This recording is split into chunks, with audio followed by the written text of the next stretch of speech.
খবরের প্রথমেই দেখে নেব আজকের সংবাদ শিরোনাম। চাকরি হারাবেন ৩২,০০০ প্রাথমিক শিক্ষক, কেন এই হাল, ঠিক কি অভিযোগ ছিল?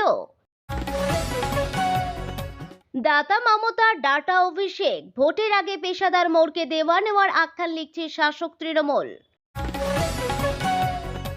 আশঙ্কায় সত্যি, এসআইআর খসড়া তালিকা থেকে বাদ ৪৬ লক্ষ নাম।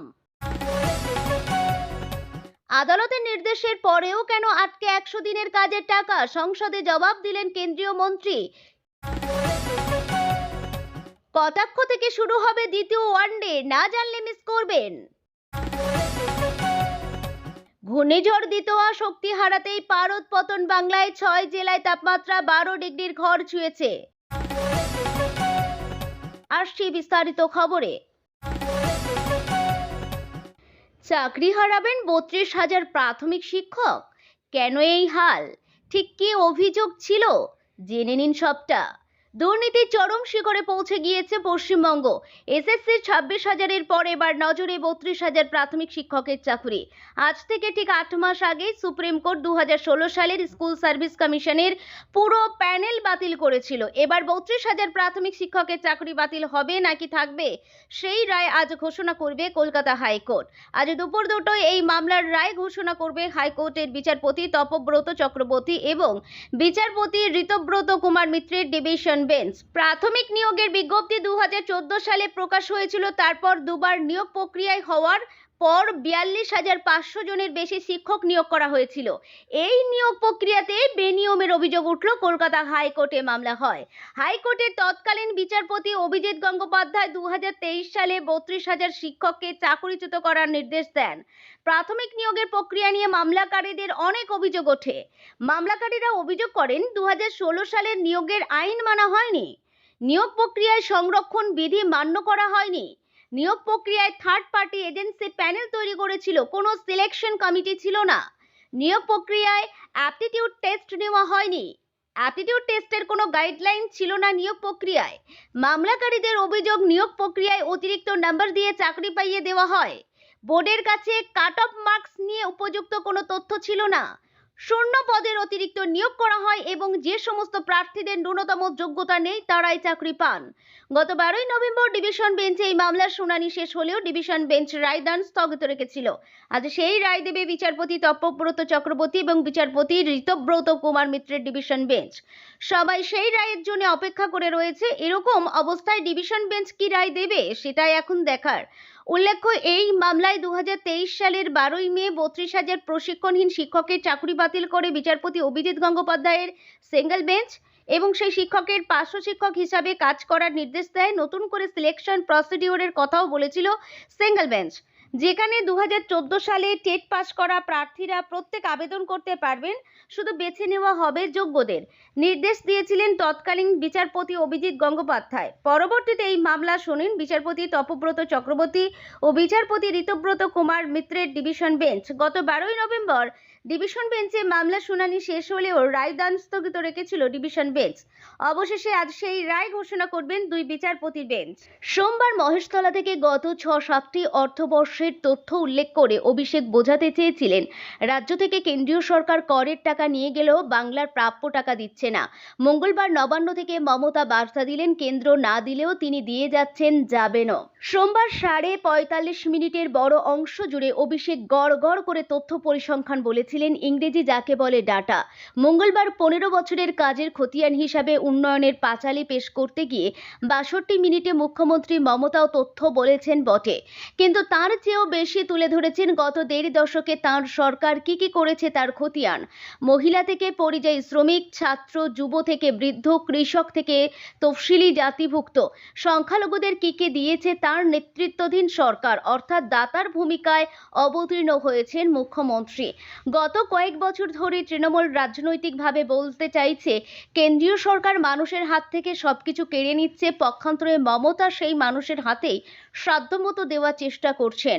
সোম এবং মঙ্গলবার ২৪ ঘন্টার ব্যবধানে সেই দেওয়া নেওয়া ৭১৭ উপস্থাপিত হলো পেশাদার মোড়কে, যা থেকে স্পষ্ট হয়ে গেল ২০২৬ সালের বিধানসভা ভোটের লক্ষ্যে তৃণমূলের রাজনৈতিক অভিমুখ। তার ঘনিষ্ঠরা জানেন অভিষেক দৈনিক 8 থেকে 8.5 ঘন্টা মোবাইল ঘাঁটেন, খুঁটিয়ে তথ্য দেখেন এবং তা থেকে রাজনৈতিক ভাষ্যের অবয়ব তৈরি করেন। সোমবার মহেশতলায় তাঁর লোকসভা কেন্দ্র ডায়মন্ড হারবারের জন্য স্বাস্থ্য শিবির সেবাশ্রয় 2 এর উদ্বোধন করতে গিয়েছিলেন অভিষেক। সেখানেও মোবাইল ঘেঁটে তথ্য বলতে শুরু করেন তিনি। শেষ 6-7টি অর্থবর্ষে জিএসটি এবং সরাসরি কর বাবদ পশ্চিমবঙ্গ থেকে কত টাকা কেন্দ্রীয় সরকার সংগ্রহ করেছে তার উল্লেখ করেন। সেই সঙ্গেই উল্লেখ করেন 2021 সালের পর থেকে আবাস যোজনা, সড়ক যোজনা, 100 দিনের কাজ, জল জীবন মিশনের মতো কেন্দ্রীয় প্রকল্পে রাজ্যের কত অর্থ বকেয়া। সমান্তরালভাবে জুড়ে দেন এই সময়ের মধ্যে মমতার সরকার সামাজিক প্রকল্পে ঠিক কত টাকা খরচ করছে সেই তথ্য। তার 24 ঘন্টা পর মঙ্গলবার নবান্ন সভাঘরে উন্নয়নের পাঁচালী পেশ কর্মসূচিতে মমতা তুলে ধরেন পরিষেবা প্রদানের খতিয়ান, যাতে তথ্যের থেকেও বেশি ছিল বার্তা। যে বার্তার মূল প্রতিপাদ্য এই সংকটের মধ্যে তিনি দিয়ে গিয়েছেন। কোভিডের মতো ক্রান্তিকালেও তা থামেনি। প্রসঙ্গত, সাংসদ হিসাবে অভিষেক ফি বছর তার লোকসভায় রিপোর্ট কার্ড পেশ করে জানান তিনি কি কাজ করেছেন, কিন্তু রাজ্য সরকারের ক্ষেত্রে তেমন রেওয়াজ ছিল না। মঙ্গলবার নবান্নের কর্মসূচি ছিল দৃশ্যতই পেশাদারিত্বের মোড়া, যা দেখে অনেকেই ধারণা এর নেপথ্যে পরামর্শদাতা সংস্থা আইপ্যাকের ভূমিকা রয়েছে। কাজের খতিয়ান পেশকে নির্দিষ্ট নাম দেওয়া আর তার আবহ তৈরি করতে জাতীয় পুরস্কার জয়ী গায়ক ইমন চক্রবর্তীকে দিয়ে পাঁচালী পাঠ করানোর মতো ঘটনা তেমনই বলছে। যদিও সম্পূর্ণ তথ্যপঞ্জি এখনো তৈরি করতে পারেনি নবান্ন, তা করতে আরও 7-10 দিন লেগে যাবে বলে জানিয়েছেন মুখ্যমন্ত্রী নিজেই। বাংলায় এসআইআর পর্বে মৃত ভোটারের সংখ্যা বেড়ে হলো 22,28,000। এখনো অবধি প্রায় 90% ইনুমারেশন ফর্মের ডিজিটাইজেশনের কাজ শেষ হয়ে গেছে। আর সেই হিসাবে কমিশনের দেওয়া পরিসংখ্যান অনুযায়ী মঙ্গলবার বিকাল পর্যন্ত আনকালেক্টেবল ফর্মের সংখ্যা হলো 46,20,000। এখন ভোটারদের মনে প্রশ্ন উঠতে পারে, এই আনকালেক্টেবল বলতে ঠিক কাদের কথা বলা হচ্ছে? কমিশন আগেই জানিয়েছিল যারা মৃত পাওয়া যায়নি বা অনুপস্থিত, পার্মানেন্টলি শিফটেড অর্থাৎ যারা স্থায়ীভাবে সরে গেছে, আগে এনরোল করা ছিল বা নাম ছিল এবং অন্যান্যদের মিলিয়ে এই আনকালেক্টেবল।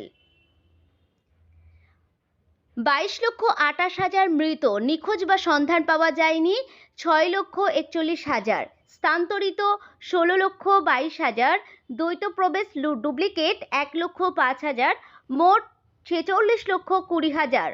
অসংগ্রহযোগ্য ফর্ম, নতুন পোলিং বুথ সংক্রান্ত নির্দেশিকা। 6টি জেলাকে নির্দেশ দেওয়া হয়েছে যেসব হাই রাইট বিল্ডিং বা কমপ্লেক্স কমপক্ষে 800 ভোটার আছেন সেখানে পোলিং বুথ তৈরি করতে হবে। জেলাগুলি হাওড়া, হুগলি, কলকাতা উত্তর, কলকাতা দক্ষিণ, উত্তর 24 পরগনা, দক্ষিণ 24 পরগনা। আদালতের নির্দেশের পরও বাংলায় কেন আটকে 100 দিনের কাজের টাকা? সংসদে জবাব দিলেন মন্ত্রী। রাজ্যের প্রাপ্য 100 দিনের কাজের টাকা আটকে রেখেছে কেন্দ্র। আদালতের নির্দেশের পরও টাকা দিচ্ছে না, এই নিয়ে সরব হয়ে এবার সংসদে প্রশ্ন তুললেন তৃণমূল সাংসদরা। আদালতের নির্দেশের পরও টাকা আটকে রাখার কারণ জানতে চাইলেন তাঁরা। মঙ্গলবার লোকসভায় তৃণমূল সাংসদের প্রশ্নের লিখিত জবাব দিলেন কেন্দ্রীয় গ্রাম উন্নয়ন মন্ত্রকের প্রতিমন্ত্রী কমলেশ পাসওয়ান। কি জবাব দিলেন তিনি? 100 দিনের কাজ নিয়ে লোকসভায় কেন্দ্রীয় গ্রাম উন্নয়ন মন্ত্রকের কাছে একাধিক প্রশ্ন রাখেন 4 তৃণমূল সাংসদ মালা রায়, রচনা বন্দ্যোপাধ্যায়, কীর্তি আজাদ এবং সৌগত রায়। তারা জানতে চান কেন্দ্র কি রাজ্যকে 100 দিনের কাজের টাকা দিচ্ছে?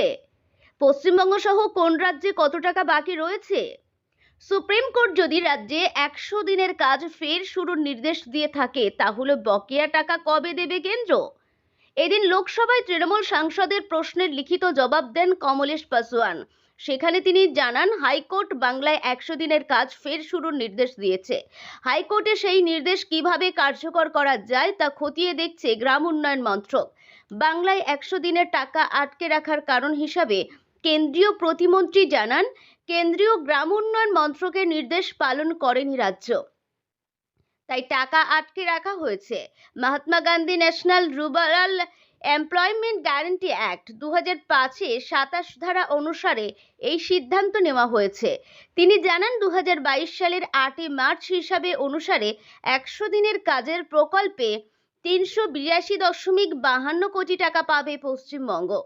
এদিকে এদিনও 100 দিনের কাজের টাকা আটকে রাখা নিয়ে কেন্দ্রের বিরুদ্ধে সরব হন মুখ্যমন্ত্রী মমতা বন্দ্যোপাধ্যায়। তিনি বলেন, 100 দিনের কাজে দেশের 1 নম্বরে ছিল রাজ্য, তারই টাকা আটকে রেখে কেন্দ্র রাজ্যের সঙ্গে বঞ্চনা করছে বলে তিনি অভিযোগ করেন। কটা থেকে হবে শুরু দ্বিতীয় ওয়ানডে, না জানলে মিস করবেন।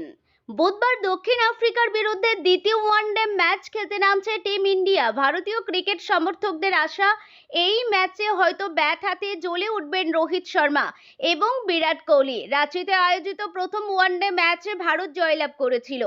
এই পরিস্থিতিতে আজকের ম্যাচটা জিততে পারলেই সিরিজ পকেটে পুরে ফেলতে পারবে। তবে এই ম্যাচেও যে সকলের নজর বিরাট কোহলি এবং রোহিত শর্মার উপরেই থাকবে তা নিঃসংকোচে বলা যায়। রায়পুরে রোহিত বীর নারায়ণ সিং ক্রিকেট স্টেডিয়ামে এখনো পর্যন্ত একটাই ওয়ানডে ম্যাচ খেলা হয়েছিল, সেটাও আবার 2023 সালের জানুয়ারি মাসে। সেই ম্যাচে বল হাতে কার্যত আগুন জ্বালিয়েছিলেন মোহাম্মদ শামি এবং মোহাম্মদ সিরাজ। নিউজিল্যান্ড ক্রিকেট দলকে মাত্র 108 রানে অল আউট করে দিয়েছিল টিম ইন্ডিয়া। এরপর 30 ওভার বাকি থাকতেই ভারতীয় ক্রিকেট দল 8 উইকেটে জয়লাভ করেছিল। এই মাঠে 2023 সালে অস্ট্রেলিয়ার বিরুদ্ধে টি-20 ম্যাচ খেলতে নেমেছিল ভারত। সেই ম্যাচেও টিম ইন্ডিয়া 20 রানে জয়লাভ করে। ঘূর্ণিঝড় দিতোয়া শক্তি হারাতেই পারদ পতন বাংলায়। 6 জেলায় তাপমাত্রা 12 ডিগ্রির ঘর ছুঁয়েছে। ঘূর্ণিঝড় দিতোয়া কার্যত শক্তি হারিয়ে দক্ষিণ পশ্চিম ও পশ্চিম মধ্য বঙ্গোপসাগরে নিম্নচাপে পরিণত হয়েছে। তামিলনাড়ু, পুদুচেরি ও অন্ধ্রপ্রদেশ উপকূল থেকে সমুদ্রে প্রায় 40 কিলোমিটার ভেতরে অবস্থান করছে সিস্টেমটি। আর শক্তি সঞ্চয় না করে এখনো ক্রমশই দুর্বল হবে। বাংলার উপর এর কোনো প্রভাব নেই বলে জানিয়েছে আবহাওয়া দপ্তর। ফলে রাজ্যে মূলত শুষ্ক আবহাওয়া বজায় থাকবে এবং ধীরে ধীরে পারদ নামার সম্ভাবনা রয়েছে। দক্ষিণবঙ্গে রাতের তাপমাত্রা সামান্য কমে স্বাভাবিকের কাছাকাছি পৌঁছেছে। কলকাতায় বুধবার সকালে সর্বনিম্ন তাপমাত্রা নেমেছে 17 ডিগ্রির ঘরে। জেলার বেশ কিছু অঞ্চলে পারদ 14 ডিগ্রির আশেপাশে রয়েছে। আগামী 3 থেকে 4 দিনের মধ্যে দক্ষিণবঙ্গের তাপমাত্রা আরও 2 থেকে 4 ডিগ্রি কমতে পারে বলে পূর্বাভাস।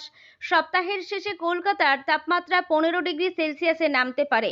পশ্চিমের জেলাগুলিতে পারদ 11 থেকে 12 ডিগ্রিকেও স্পর্শ করতে পারে। ভোরের দিকে হালকা কুয়াশার সম্ভাবনা থাকবে বিশেষ উপকূলবর্তী অঞ্চলে। ফলে দৃশ্যমানতা কমে যাওয়ার আশঙ্কা রয়েছে।